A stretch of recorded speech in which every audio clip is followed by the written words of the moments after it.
नमस्कार मेरे प्यारे दोस्तों, आप सभी का ज्ञानपुरम क्लासेस में स्वागत है। हम लोग संधि का पूरा सिद्धांत थ्योरी पढ़ चुके हैं। आइए अब संधि से संबंधित प्रश्न सॉल्व करते हैं। देखते हैं आप उन प्रश्नों का कितना उत्तर दे पा रहे हैं।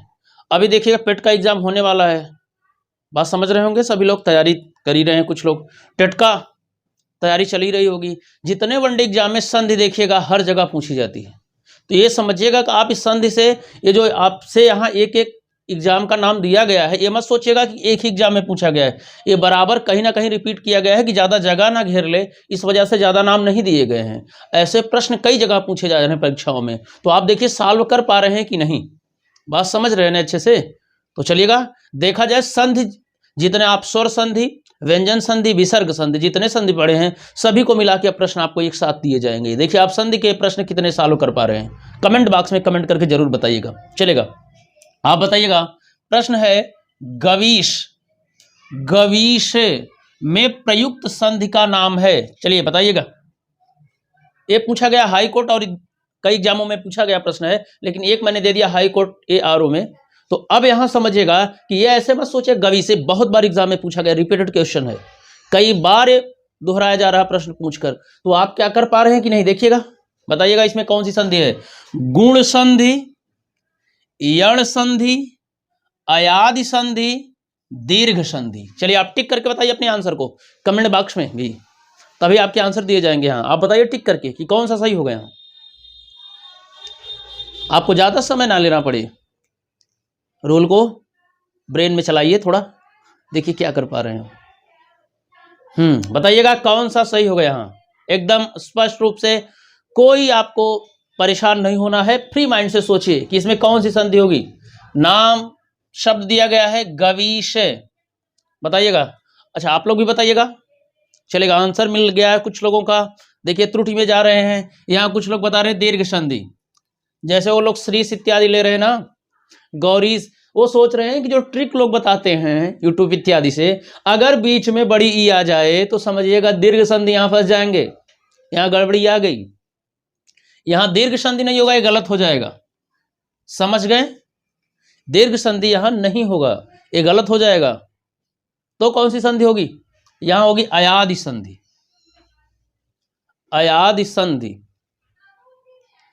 अयादि संधि समझ गए कैसे। अब देखिए अभी तो आप ट्रिक कुछ लोगों द्वारा बताई गई याद किए होंगे। अगर बीच में बड़ा आ जाए, बड़ी ई आ जाए, बड़ा ऊ आ जाए तो दीर्घ संधि हो जाती। तो यहाँ देखिए कैसे फंस गए, ये यहाँ कट जाएगी, ये संधि नहीं रहेगी। बात समझ में आ गई, ये संधि यहाँ नहीं होगी, और यहाँ गुण संधि होगी नहीं, और यण भी नहीं होगी। तो कैसे अयादि संधि है। संधि विच्छेद बताइए गवीश का, गवीश का संधि विच्छेद क्या होगा, ध्यान देना है, बताना है आपको। कमेंट बॉक्स में कमेंट करके बताइए गवीश का संधि विच्छेद। चलेगा फटाफट आप लोग लिखिए, नहीं कर पा रहे हैं लोग, फंस रहे हैं। ये देखिए बनेगा गो धन ईश, गोधन ईश। अब कैसे गोधन ईश गवीश बनेगा, आप लोग थोड़ा समझिए इसे गौर से। देखिएगा आपको अयादि संधि में रूल बताया गया होगा, यदि ए के बाद कोई भी स्वर आए तो ए के स्थान पे ये क्लियर, याद है रूल ना। अगर जिनको रूल नहीं याद है और अभी संधि में फंस रहे हैं, तो संधि के भरपूर मात्रा में वीडियो उपलब्ध हैं, विगत देखिएगा एकदम क्लियर हो जाएगा। उसी को ध्यान में रखा जा रहा है, जहां तक ये क्लियर है कि उससे बाहर संधि नहीं आएगी, जो पिछले वीडियो में आपको सब कुछ बातें बताई गई। तो आपको बताया होगा यदि ए के बाद कोई स्वर आए तो ए के स्थान पे क्या होता, ये। यदि ओ के बाद कोई स्वर आए तो ओ के स्थान पे अव। अब दो ही रूल बता रहे, शेष रूल वहां देख लीजिएगा। तो यहां देखिए अगर ओ के बाद कोई स्वर आ रहा है, ओ के स्थान पे क्या होगा, अव। तो हम इसको अलग करके देख लें यहां पर। चलिएगा यहां पर हम लोग इसको सॉल्व करें। जैसे होगा गो धन ईश। अब इसको अलग कर लीजिए वर्ण को, देखिएगा वर्ण क्या अलग होगा। ग में क्या है, ओ है ना, तो हम इसको ओ को यहां बाहर कर ले रहे हैं, ओ, और यहां ईश। अब इसको देखिएगा ओ के बाद कोई स्वर आए तो ओ के स्थान पे अव, व में हलंत बताया गया होगा, तो यहाँ हम ओ के स्थान पे अव करेंगे तो प्लस हट जाएगा, तो हम यहाँ अव कर ले रहे हैं, अव। ध्यान देना है, सटेना यहाँ, हाँ अव, यही हुआ। अब देखिए, अब इसी को ऐड कर दिए सीधा। ये देखिए ग में आ आएगा तो क्या हो जाएगा, ये गा पूरा हो गया, तो इसका काम समाप्त हो गया। ये देखिए वाह में बड़ी ई आएगी यहाँ, आप जो कहते हैं दीर्घ ई, तो वाह में जब दीर्घ ई आएगी तो ऐसे गवी, और इधर देखिए इसका काम खत्म, इधर श्रा बचा है तो बन गया गविश। इति सिद्धम, समझ में आ गई बातें। गविश, गोधन ईस, गो माने क्या होता है, गो माने गाय भी होता है, क्लियर, और कुछ होता है। गो एक आर्थिक शब्द है, गो माने गाय, याद रखिएगा कई बार परीक्षाओं में पूछा गया है। जैसे हम कहते हैं गो माने गाय, यानी गो का अर्थ गाय, और गो से तात्पर्य और क्या होता है, इंद्री, यानी इंद्रियों को भी गो कहा गया है। जैसे हम कहते हैं गो स्वामी, गायों को स्वामी, इंद्रियों का स्वामी भी कहा जा सकता है। गोस्वामी तुलसीदास सुने होंगे नाम, चलेगा, समझ गए होंगे बात को। तो यहाँ ये क्लियर हो गया, कौन सी, अयादि संधि, यानी ये भी कट गया, ये भी। इसमें कौन सी संधि होगी गविश में, अयादि। कैसे, अयादि में देखिएगा रूल मिल गया, हमें लगता है अच्छे से समझ गए होंगे।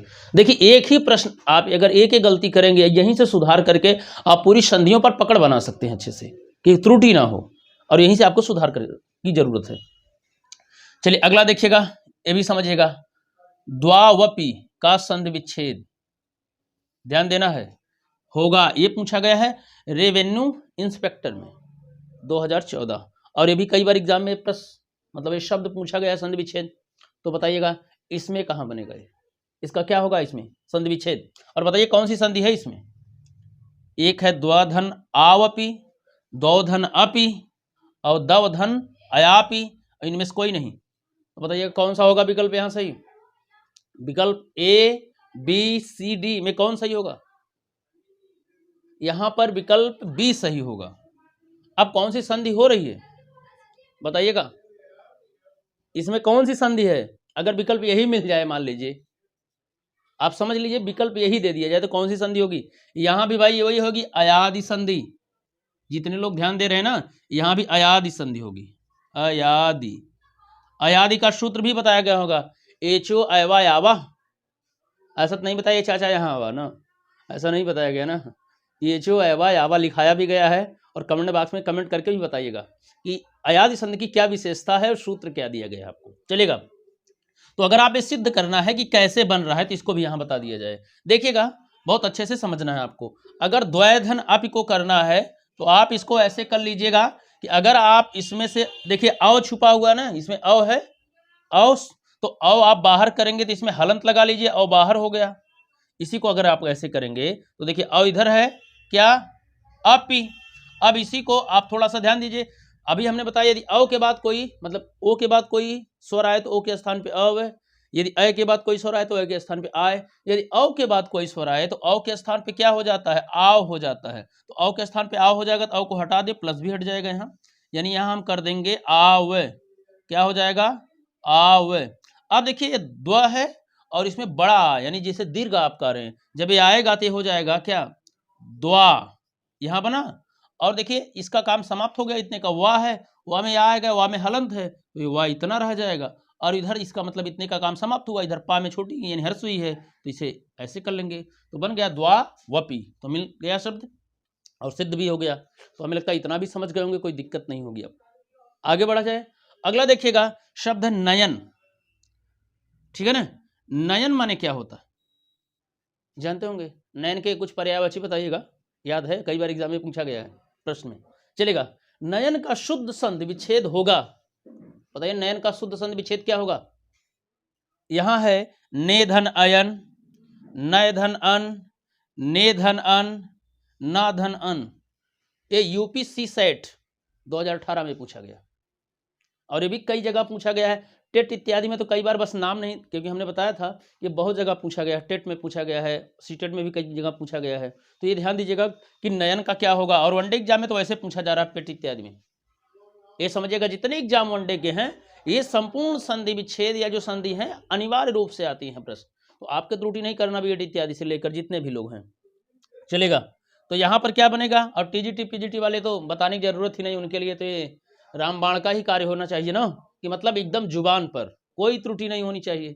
जो लोग अदर स्टेट या सेंट्रल के एग्जाम देने चाहते हैं जिसमें कंपलसरी हिंदी आती है अनिवार्य रूप से, 15 क्वेश्चन हिंदी आती है, कहीं कहीं 10 आ रही है अनिवार्य रूप से, वो भी इसको ध्यान दें कि वहाँ भी पूछा जा रहा है ये वैसे प्रश्न और उनसे त्रुटि ना हो सके।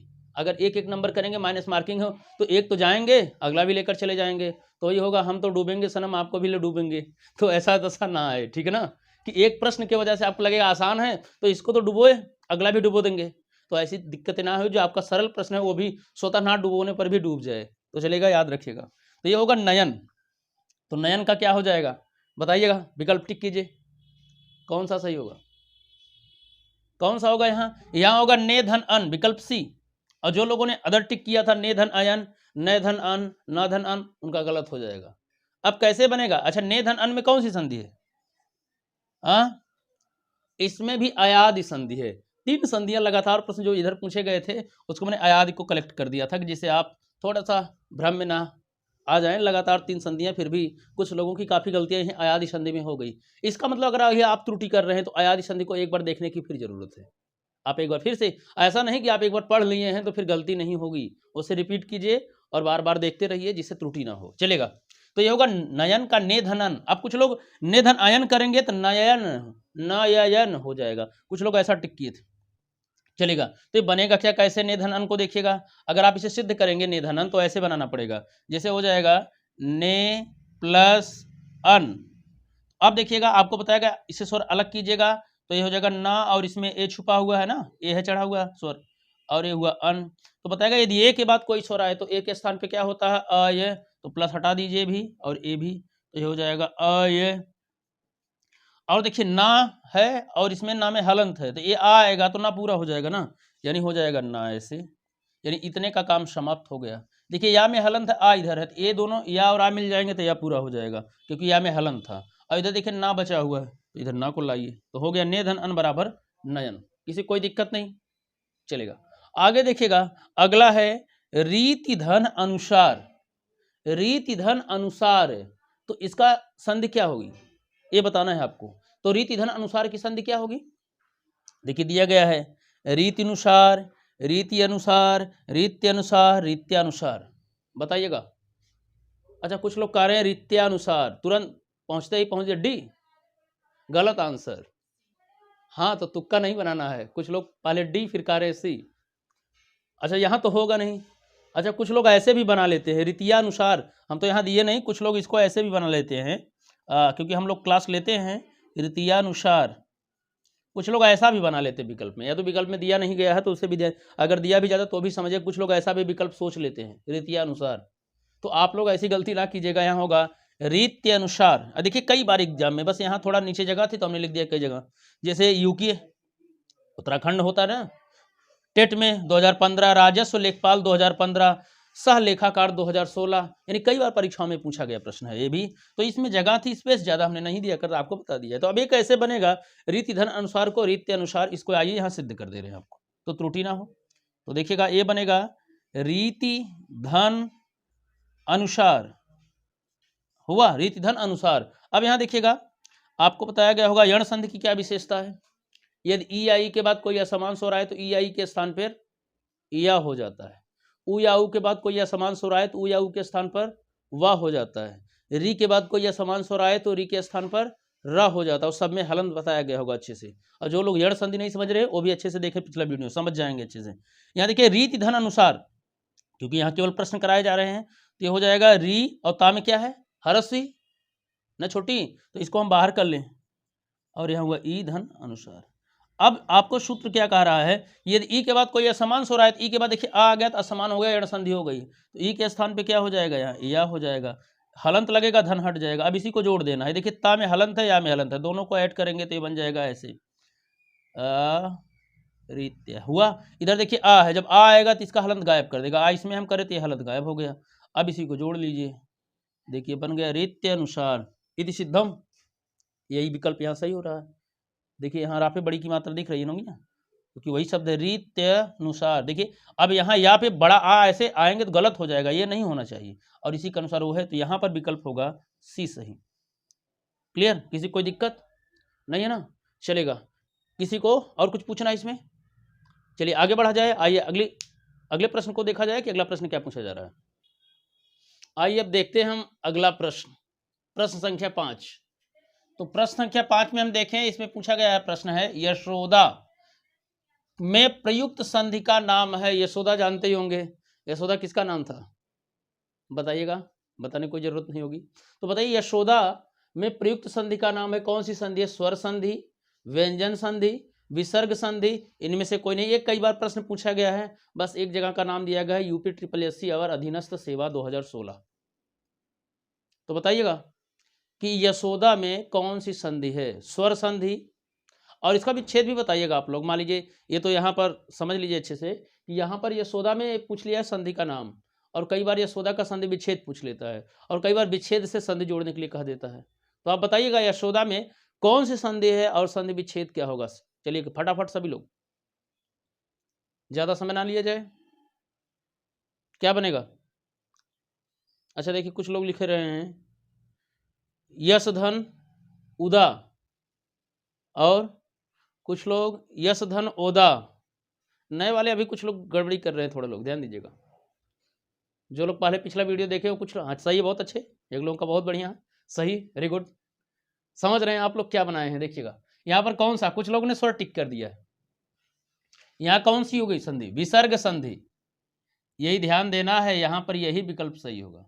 यानी ये गलत हो जाएगा, कौन सा? स्वर संधि, व्यंजन भी नहीं होगी, और इनमें से कोई नहीं विकल्प ही। यहाँ पर विसर्ग संधि। अब कैसे बनेगा इसको ध्यान दीजिए, ये है इसका विच्छेद क्या होगा। आप लोग कुछ लोग यही विच्छेद किए हैं, यश धन उदा, तो वो सोच रहे हैं यहाँ पर गुण संधि समझ लीजिए। अगर विकल्प यहाँ देता तो कुछ लोग गुण समझ लेते हैं, ट्रिक वाला वही चलते हैं, यदि बीच में ओ आ जाए तो गुण संधि। ऐसा तो नहीं सोच रहे ना, ऐसा सोचेंगे तो फंस जाएंगे। ट्रिक हर जगह काम नहीं, एक बार उसे तुलना कर लीजिए, समझ लीजिए अच्छे से, जिससे त्रुटि ना हो सके। तो इसका क्या बनेगा? अगर आप करेंगे यश धन उदा और ओदा औदा, तो सब कुछ गड़बड़ हो जाएगा। अच्छा कुछ लोग और लिखे हैं यश धन अदा, अदा उदा पे पहुंच गए। चलिएगा, एक आध लोग बचे थे, उनका भी हमने कहा चेक कर लें अच्छे से। तो चलिएगा, तो आपको यहाँ करना है, जो लोग सही किए हैं वो लिखे हैं यशः धन दा, जिनका सही होगा क्या होगा? यशः धन दा। अब देखिए यही होगा, यानी इसका मतलब, इसका अर्थ होता है यश को प्रदान करने वाली, यश को देने वाली। तो समझ गए होंगे, यशः धन दा। तो यशा में क्या सूत्र बताया होगा? विसर्ग का ओ होना, ये विसर्ग संधि में अच्छे से समझाया गया होगा। यदि विसर्ग के पूर्व आ हो और बाद में क्या लिखाया गया, पूरे सूत्र को जानते होंगे।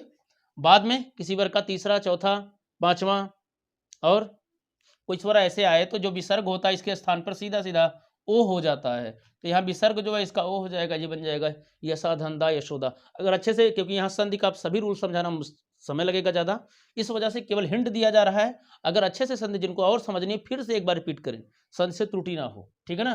तो यशोदा में कौन सी संधि होगी? विसर्ग संधि, और यशा धनदा इसका संधि विच्छेद होगा। चलिए आगे देखा जाए। ऋग्वेद, आप जानते होंगे वेद के बारे में। ऋग्वेद, वेदों की संख्या कितनी होती है सब कुछ जानते हो। वेद के बारे में जितनी जानकारियां होंगी आप हमें पता है पर्याप्त होगी। तो ऋग्वेद के संदर्भ में पूछा गया प्रश्न है कि ऋग्वेद में संधि विच्छेद क्या होगी या कौन सी संधि होगी, तो क्या बताएंगे। यहाँ पर पूछा गया संधि विच्छेद। अगर आपसे पूछा जाए ऋग्वेद में कौन सी संधि है, स्वर संधि, व्यंजन संधि, विसर्ग संधि, या स्वर संधि का नाम दे दिया जाए और कुछ, तो बताइएगा। वहां व्यंजन भी रहे विसर्ग विकल्प में, तो क्या टिक करेंगे? व्यंजन संधि। व्यंजन संधि बनेगी ऋग धन वेद। तो ऋग देखिएगा, ऋग नहीं ऋक, का गा होता है, देखिए यहाँ यही विकल्प सही होगा, ऋक धन वेद। सूत्र भी वैसे लिखाया गया होगा अच्छे से, यानी ऋग्वेद यानी क्या लिखा है? वर्गीय प्रथम वर्णों का वर्गीय तृतीय वर्ण में परिवर्तित होना, ये लिखाया गया है। यदि किसी वर्ग के प्रथम वर्ण का चाटा तापा के बाद किसी वर्ग का तीसरा वर्ण गाजा डा दाबा, चौथा घाजा डा दाबा, अंतर से यारा लाभा अथवा कोई स्वर आए, तो वर्ग का प्रथम वर्ण का चाटा तापा अपने ही वर्ग का तृतीय वर्ण गाजा डा दाबा हो जाता है। पूरा नियम लिखाया गया है, चलेगा, कोई दिक्कत नहीं होगी। देखिए अगला है प्रश्न, यदि आ या आ के बाद, गौर से समझेंगे तभी। देखिए गौर कहा जा रहा है, गौर नहीं कहा जा रहा है ना। अगर ऐसे कहे गौर, यही कहा जा रहा है ना, गौर नहीं कहा जा रहा है। दोनों में अंतर समझिएगा। इस गौर माने ध्यान देना, तो आप ध्यान देकर समझिए। इस गौर माने गौर अंग यानी गौरांग, समझ गए होंगे। इस गौर का मतलब यही बताया जा रहा है, गौर कीजिएगा, ध्यान दीजिए, गौर। और ये गौर करेंगे तो अर्थ बदल जाएगा। ये देखिए यहाँ नुक्ता लगा हुआ है, तो गौर कीजिएगा, अच्छे से ध्यान दीजिएगा कहने का। यदि आ या आ के बाद ई या ई आए, एकदम ध्यान से समझिएगा, यदि आ या आ के बाद ई या ई आए तो दोनों के स्थान पर क्या हो जाता है? ए हो जाता है। यहां तक तो लिख दिया पूरा नियम।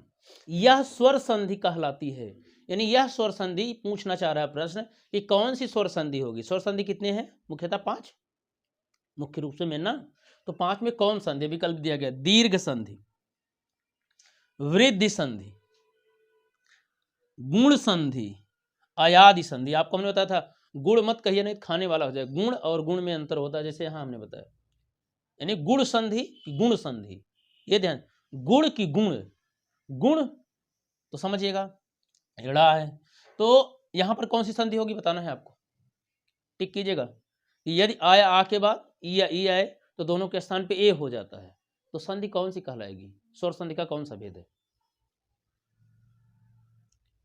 दीर्घ होगी नहीं, कट जाएगी, वृद्धि नहीं होगी, कट जाएगी, अयादि नहीं, कट जाएगी, यही होगी गुण संधि, ये होगी गुण संधि। गुण संधि का सूत्र ही ऐसा, रूल ही लिखाया गया है। गुण संधि का क्या नियम है? यदि यही है ना, आया के बाद ई या ई आए दोनों के स्थान पर ए, जैसे गणेश, महेश, दिनेश, सुरेश, इसी के उदाहरण है सब। क्लियर? चलिए आगे देखा जाए, प्रश्न संख्या 8 देखा जाए। किस संधि में स्वरों का परिवर्तन, ये पीजीटी 2002 में पूछा गया था, ऊपर वाला प्रश्न। परिवर्तन यानी लिखा गया है किस संधि में स्वरों का परिवर्तन या र ल व में होता है। देखिए सब में हलंत लगाया गया, अयादि संधि, वृद्धि संधि, गुण संधि, देखिए गुण में यहां हलंत नहीं रहना चाहिए ना, यण, यण संधि। बताइएगा इसमें कौन संधि होगी, टिक करके बताइएगा कौन सी संधि होगी। या में हलंत, रा में हलंत, ला में थोड़ा घुमा कर लिखा गया है, याद रखिएगा। जैसे सूत्र पढ़े होंगे इको यणचि, बताया गया होगा, यहां लिखते हैं आपको इको यणचि, इको यणचि। इसमें लिखा है यदि इक प्रत्याहार के बाद कोई असमान स्वर आए तो इक के स्थान पे यण हो जाता है। यण में मतलब इक प्रत्याहार समझ गए, ई उ होता ना, यही तो ध्यान देना है। तो यण में क्या होता है, जिसे यण प्रत्याहार करेंगे ऐसे तो क्या बनेगा, ह य व र ट लण यमंगड़दम होता ना, तो ध्यान देना, ह य व र ट टा में हलंत रहेगा, हट जाएगा, और लण, यही देखिए या व रा ला ऐसे बनाया गया है। इसी को बस घुमा के करिए या रा ला वा,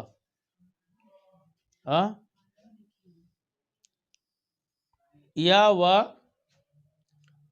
रा ला। अब देखिए इसी में क्या है, ये आगे पीछे कर दिया गया, इससे कोई दिक्कत नहीं है, बात समझ गए, इससे त्रुटि आपको परेशान नहीं होना है। अब इसी को कोई आगे पीछे कर दे किसमें, किस संधि में होता है, तो आप इससे डाउट में ना आए कि आप क्रम से रखे हैं, ई के स्थान पे या, और यहाँ देखिए री के स्थान पे रा, और यहाँ ली के स्थान पे ला, ऊ के स्थान पे वा, आगे पीछे कर दिया गया। इससे अगर डाउट में आ जाएंगे तो प्रश्न गलत हो जाएगा, यानी आंसर देते समय।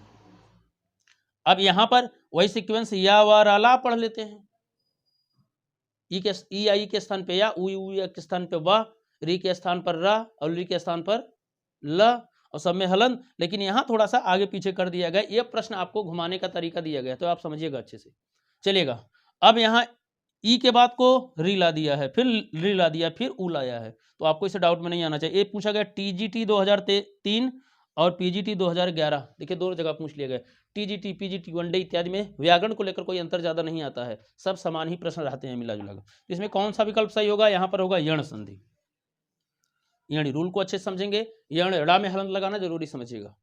चलिएगा अगला प्रश्न देखा जाए अब, जो महत्वपूर्ण है। आइए अब हम लोग प्रश्न संख्या 9 देखते हैं। देखा जाए, पुनर्जन्म का संधि विच्छेद है, यूपी टेट 2003 में भी पूछा गया, 14 में भी रिपीट किया गया है। तो देखिएगा, बताइएगा पुनर्जन्म। अच्छा, पुनर्जन्म शुद्ध देखिए वर्तनी भी कई बार पूछी जाती है, कुछ लोग इसको गलती बस ऐसे लिख देते हैं, मतलब ये तो पुनर्जन्म सही है ना, कुछ लोग गलती बस ऐसे कर देते पुनर्जन्म, तो ध्यान देना है, आप ऐसा मत कीजिए नहीं तो ये गलत हो जाएगा। ठीक, आपको ऐसे लिखना ये सही है। देखिए पुनर्जन्म, ठीक है ना, बहुत से लोग से कहा जाता है ना पुनर्जागरण लिखिए, आप लोग लिखकर दिखाइएगा, कई बार वर्तनी पूछी गई है। पुनर्जन्म, पुनर्जागरण, पुनर्मूल्यांकन, और फिर पूछा जाता है कई बार अंतर्धान। ठीक, ये वर्तनी कई बार पूछी गई है, तो आप कैसे लिखते हैं उसको बताइएगा अभी कमेंट में करके। तो पुनर्जन्म का संधि विच्छेद क्या होगा? पुनर्धन जन्म, पुधन नरजन्म, पुनः धन जन्म और पुनर्धन आजन्म। तो बताइए टिक करके कौन सा होगा? विकल्प यहाँ पर सी होगा, पुनः धन जन्म, यानी विसर्ग का रा हो जाएगा यहाँ, ठीक है ना, यहाँ विसर्ग का रा हो जाएगा। ये अपवाद वाला रूल पूछा गया। अंता और पुनः याद है ना, आपको बताया गया होगा विसर्ग संधि में, सभी को याद होगा। तो यहाँ होगा पुनः धन जन्म, पुनः माने फिर से दोबारा, जन्म माने जन्म लेना, यही ना पुनर्जन्म। चलेगा, आगे देखा जाए, गौह धन चरती की संधि है। ये देखिए यूपी SSC और अधीनस्थ सेवा 2016 में पूछा गया है, उसी को दिया गया है। ये कई बार एग्जाम में पूछा भी गया वैसे भी। गौह धन चरती, तो बताइएगा इसमें कौन सा सही होगा? गौ चरती, गौ चरती, गौ चरती, गौ चरती। टिक करके बताइए तुरंत फटाफट सभी लोग, कौन सा विकल्प? चलिएगा, बहुत बढ़िया, शाबाश, ठीक है, डन, वेरी गुड, अति उत्तम। चलिए, काफी लोगों ने सही कर दिया यहाँ पर, यानी समझ में आने लगी। यहाँ पर होगा गौ चरती, और आप लोगों ने क्या टिक किया था आप लोग जानेंगे। अगर हम हटा दें, आपसे कहा जाए तो बताइए कैसे होगा गौ चरती, कौन सा रूल फॉलो हो रहा है बताइएगा। यही सही होगा, विकल्प सी। यहाँ कैसे, कौन सा रूल फॉलो हो रहा है? विसर्ग का श होना, जैसे हम लिखाए होंगे यदि विसर्ग के पूर्व कोई स्वर हो, और या तो ऐसे लिखा होंगे यदि विसर्ग के बाद चा या छा है, तो विसर्ग का कौन वाला सा हो जाता है? ये वाला सा। जैसे कुछ शब्द और हमने लिखा है, निधनचय, निश्चय, क्लियर, निधनचयात्मक, निश्चयात्मक, निधन छल, निश्चल, निश्चल ना, निश्चल, निश्चल। वैसे गौधन चरती, तो देखिएगा यहाँ चा आ गया, तो ये विसर्ग इसके स्थान पर ये वाला सा हो जाएगा जो यहाँ बताया गया है। जैसे निश्चय में आपका होता है निधन चय, तो विसर्ग जो होता है यहाँ पर आप ऐसे कर लेते हैं निश्चय, क्लियर। वैसे गौधन विसर्ग है, गौधन चरती, तो गौ चरती ये वाला विकल्प सही हो जाएगा। कोई दिक्कत नहीं है ना, समझ में आ गई बातें। चलिएगा आगे देखा जाए। अगला प्रश्न है, निधन चेष्ट का संधि, निधन चेष्ट की संधि क्या होगी? विकल्प देखिएगा, यानी संधि पूछा है उत्तर प्रदेश पुलिस कांस्टेबल 2006 में पूछा गया। अब देखिएगा यहाँ निश्चेष्टा, निश्चेष्ट, निश्चेष्टे, निश्चेष्टो। अब ध्यान दीजिएगा कौन सा विकल्प होगा? यहाँ होगा विकल्प बी। कैसे? निधन चेष्ट बना है ना, तो चेष्ट माने वो अंग्रेजी वाला मत सोचेगा, नहीं चेष्ट माने कुछ और समझ जाएंगे ना। यहाँ चेष्टा कोशिश सुने हैं ना, निश्चेष्ट, काक चेष्टा सुने कि नहीं आप? अगर यहाँ निधन चेष्टा हो जाता तो ये वाला सही हो जाता। चेष्टा माने क्या होता है बताइएगा? अपने काक चेष्टा वको ध्यानम स्वान निद्रा तथैव च अल्पहारी गृह त्यागी विद्यार्थी पंच लक्षणम। तो आप कौन सा लक्षण इसमें लागू कर रहे हैं बताइएगा? काक चेष्टा, काक माने कौवक तरह कोशिश करते हैं चेष्टा, क्या विद्यार्थी के बारे में ध्यान दीजिएगा। काक चेष्टा, बको ध्यानम, बगुले की तरह ध्यान लगा पाते हैं। जब वो कोई मछली को निकलना चाहता पानी में, उसे अपना आहार बनाना चाहता, देखते होंगे एकदम शांत, और आपको देखने के बाद लगता है कि आप एकदम हलचल में हैं, तो आपके अंदर हलचल ना पता चले, ध्यान दीजिए, शांत रहिए, शांताकारम, लेकिन भुजग सनम मत कीजिएगा, ध्यान दीजिएगा। तो काक चेष्टा वको ध्यानम, स्वान निद्रा, और स्वान निद्रा माने कुत्ते जैसी नींद होनी चाहिए। यहाँ तो आप कुंभकर्ण जैसी सोते हैं, यानी इसके बाद लाकर हमें लगता है कोई उठाकर नहला भी दे, तब बाद में पता चलेगा कि आप नहा चुके हैं, ऐसी भी कुछ दशा है। तो इतना नींद में ना रहें, यानी अब अगर समय से नींद लेंगे, नींद पूरी रहेगी तभी। अब यहाँ कुछ पता नहीं, आपकी दिनचर्या अस्त व्यस्त है कि व्यस्त अस्त हो जाती है, तो ठीक है, तो ऐसा ना करें। तो यहाँ पर हो जाएगा चेष्टा, ना हो अगर करेंगे चेष्टा तो यहाँ ये वाला सही हो जाएगा। अब देखिए यहाँ केवल ये डाउट आप में बनाकर गलत कर जाएं, झटके में ऐसा बना दिया, यहाँ पर होगा निश्चेष्ट, तो निधन चेष्टा। अगर जल्दीबाजी में कोई ध्यान नहीं दिया, यहाँ सोच लेगा चेष्टा लिखा गया होगा, ये टिक करके आगे बढ़ जाएगा। तो आपको ध्यान देना, निधन चेष्ट बराबर निश्चेष्ट, यही सही हो जाएगा। कौन सी संधि है? विसर्ग संधि। आगे देखिएगा, मनोहर, मनोहर शब्द में कौन सी संधि होगी? तो आप ध्यान देना, स्वर संधि, व्यंजन संधि, विसर्ग संधि। ये देखिए MPPCS में पूछा गया है, रेवेन्यू इंस्पेक्टर एग्जाम 2014 में भी पूछा गया है। तो 60 में लिख दिया गया है, समझ गए होंगे। और ऐसे टेट में भी कई बार एग्जाम में पूछा गया, जैसे टेट में पूछ लिया गया है, जैसे मनोहर दिया, कहीं कहीं ऐसे मनोरथ पूछ लेता है। अब यहां देखिए ओ समझकर गुण ना समझें आप, तो ये होगा मनः धन हर, और इसका होगा मनः धन रथ। तो कौन सी संधि होगी मनोहर में? यहां होगी विसर्ग संधि, विकल्प सी। बात समझ गए होंगे। आइए अगला प्रश्न देखा जाए। आइए अब हम लोग देखते हैं प्रश्न संख्या 13। इसमें क्या बातें आ रही? प्रश्न संख्या 13 आप गौर से देखिएगा। प्रश्न संख्या 13 में क्या पूछा गया है, सभी लोग बताइए गौर से, क्या पूछा गया प्रश्न संख्या 13 में? निम्नलिखित में कौन विसर्ग संधि है, बताइएगा। ये थोड़ा कुछ लोगों को क्लिष्ट लग रहा है। निम्नलिखित में कौन विसर्ग संधि है? कुछ लोगों को दिक्कत आ रही है, आप बताइए टिक करके। तो ए रेवेन्यू इंस्पेक्टर एग्जाम 2014 में पूछा गया, ठीक है ना, रेवेन्यू एग्जाम 2014 इंस्पेक्टर वाले में पूछा गया, आप बताइएगा। निरंतर, दिग्गज, जगदीश, महीश, बताइए इसमें कौन, किसमें विसर्ग संधि है? इसमें काफी लोग देखिए एकदम, लोगों को काफी लगता है कि बहुत दूसरे ग्रह का शब्द आ चुका है, तो ऐसा ना लगे, ठीक है ना, इसी ग्रह का है। चलिए बताइएगा। और सभी का संधि विच्छेद भी करेंगे तो जान जाएंगे। बताइए क्या बनेगा? जैसे यही है विसर्ग संधि भाई, इसी में है। ये बनेगा निह धन अंतर। निह धन इसको बनाएंगे, ये बनेगा निह धन अंतर। अब कैसे विसर्ग का रा होता है बताया गया होगा। विसर्ग का रा होना बताया गया, यदि विसर्ग के पूर्व क्या है, रा कब बनता है? जैसे आपको बताया होगा ना, निर्बल, निर्जन, निधन जन, निधन बल, निर्बल, दुहधन बल, दुर्बल, ये सब बताया गया होगा ना, तो क्यों दिक्कत आ रही है आपको, बताइएगा। तो यही होगा निधन अंतर। अब यहां इसका क्या बनेगा, क्या, दिक धन गज, कौन सी संधि? व्यंजन संधि। इसमें क्या होगा, जगत धन ईश। अच्छा जगत, जगत में क्या अंतर, अगर ऐसा लिखा जाए, यही होगा जगत धन ईश, ये गलत हो जाएगा, यहां हलंत लगना चाहिए। तो इसका अर्थ क्या होता है और जगत का अर्थ क्या होता है, दोनों का अर्थ भी बताइएगा।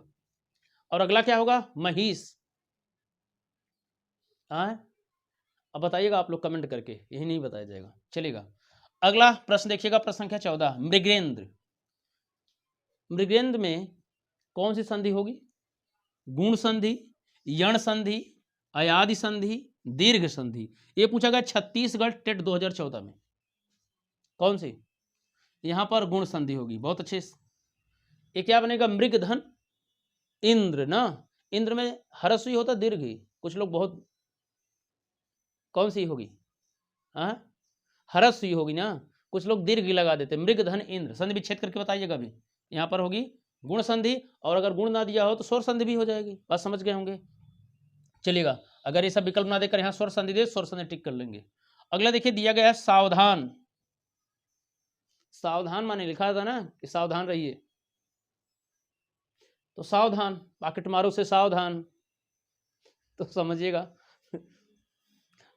हाँ हाँ सही कह रहे हैं, ठीक है। हाँ सावधान का संधि विच्छेद क्या होगा, बताइएगा।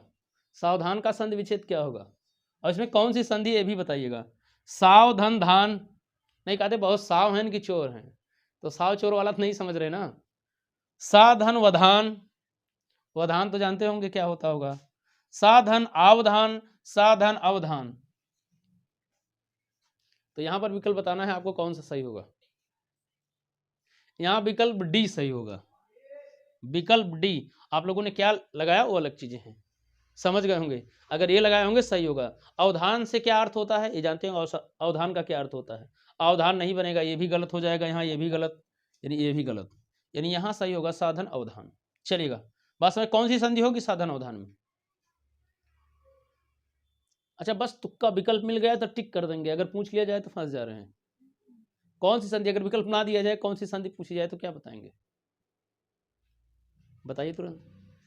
यहाँ भाई दीर्घ संधि है। कैसे? इसमें देखिए अ और आ मिलकर आ हो रहा है ना, दीर्घ संधि, यानी स्वर संधि का एक हिस्सा दीर्घ वाली, ठीक। यहां देखिए अगला प्रश्न है, वधूर्मी का संधि विच्छेद है, तो वधूर्मी का संधि विच्छेद क्या है बताइएगा। वधूधन ऊर्मी, वधूधन ऊर्मी, वधूधन ऊर्मी, वधूधन ऊर्मी। देखिए फंस गए कुछ लोग, गलत टिक किए। गलत है फिर भी पहले लिख कर दिखाइए तब माना जाएगा, ऐसे नहीं। यहां पर विकल्प कौन सा सही होगा? काफी लोग गलती कर रहे हैं यहां। वर वधू नहीं जानते हैं आप लोग? लिखा रहता ना कार्ड इत्यादि पर, उसमें काफी शादी ब्याह में तो बड़े शौक से जाते हैं कुछ लोग, सज सवर कर पूरा अच्छे मेंटेन होकर, लेकिन ये नहीं जानते कि उसमें लिखा क्या गया कार्ड इत्यादि। थोड़ा पढ़ लिया कीजिए अच्छे से ना।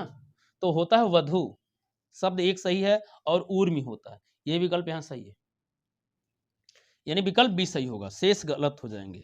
यानी वधु, वधु तो सही है, ऊर्मी गलत है। यहाँ वधु देखिए यही गड़बड़ है, यहाँ भी गड़बड़। वधु होता है, वधु नहीं होता। वधु माने, वधु का क्या अर्थ होता है? और ऊर्मी माने, यानी ऊर्मी का क्या अर्थ है? ऊर्मी से अर्थ होता है लहर से भी।